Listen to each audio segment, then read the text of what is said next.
To these historic gatherings, the Universal House of Justice sent members of the International Teaching Center as its representatives.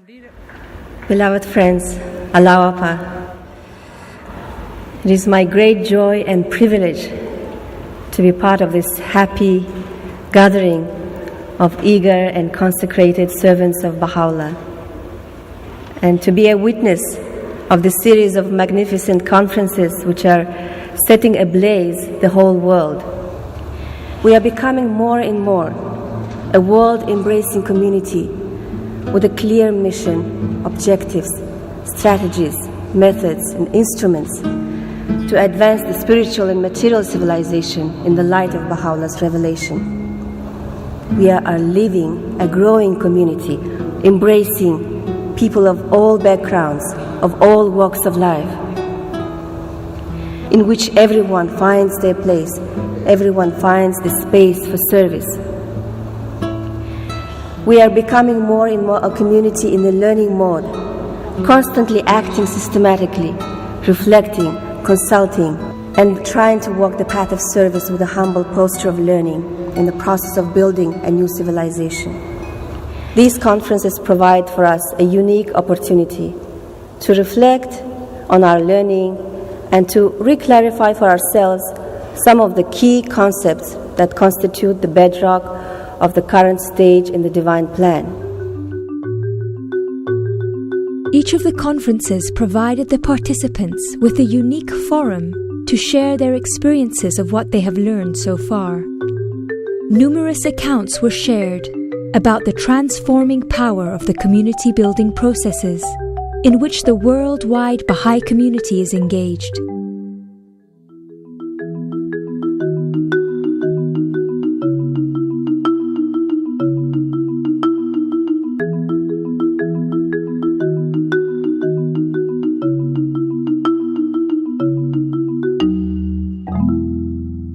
As I left for university, I met my first Baha'i.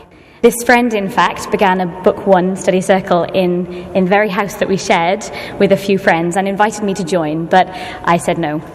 So shortly after university, this same friend and I travelled to Central America, and we served there for 6 months together. And it was here that one of the volunteers invited me to begin a Book One, and this time I accepted the invitation. I did do a lot of debating with myself before, whether I should or shouldn't, what it would mean about my faith. I went through a whole process, but thought, well, why not? Here I am. And from this moment onwards, when I started Book One, my life changed. I realized how beautiful the writings were. I began also to start feeling that there was something really captivating about Baha'u'llah. Very late in the evening, after we'd been talking more and more, I whispered to my friend that I was a Baha'i.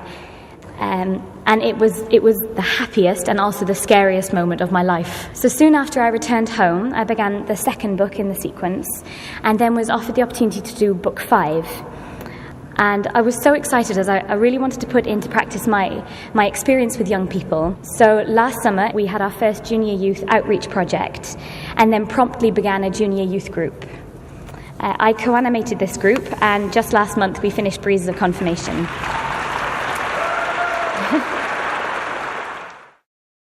I was going through Book One and I was saying, this seems so simple. This is so elementary. And then I realized in conversations, a kindly tongue is the lodestone. Oh, yeah, okay.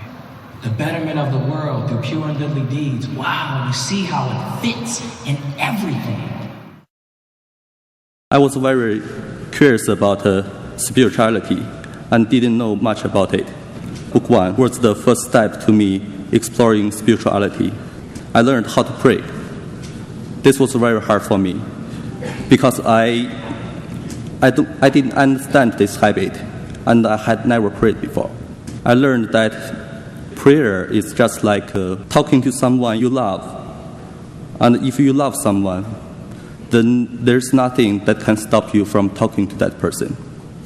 Right after I finished my Book One, my tutor suggested that I start the devotional, but I had no idea how to host one.